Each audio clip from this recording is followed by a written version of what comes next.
அடுத்தடுத்து நாம் தமிழர் கட்சியில் இருந்து வெளியேறும் மாநில மற்றும் மாவட்ட நிர்வாகிகள் பார்க்கலாம் விரிவாக. ஒரு பெயிண்ட் டப்பாவை தூக்கிட்டு கிளம்பிடுவாங்க பாருங்க. What bro, it's very wrong bro. இந்த பெயிண்ட் டப்பா பிசினஸ்க்கு நான் அப்புறம் வரேன். It's very wrong. அது வேற கதை, அதுக்கு நம்ம அப்புறமா வருவோம். சத்தமா ஆமா ரொம்ப ரொம்ப கஷ்டம் ப்ரோ. எங்கள் கோட்பாடு ஒன்றுதான். சரக்கு இருக்கு, கருத்து இருக்கு, அதுக்கு முகமே இருக்காது, முகமொழி தான் இருக்கும். முகமொழி தான் முகமே. லட்சியத்திற்கு எதிராக எங்களை பெற்றவர்களே வந்தால் சரக்கு இருக்கு, கருத்து இருக்கு. இந்த அவதூறு பரப்புறது என்ன, பயாஸ்கோப்லாம் காட்டுறது.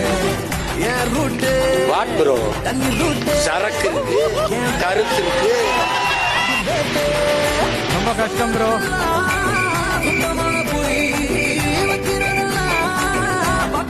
ரொம்ப கஷ்டம் ப்ரோ.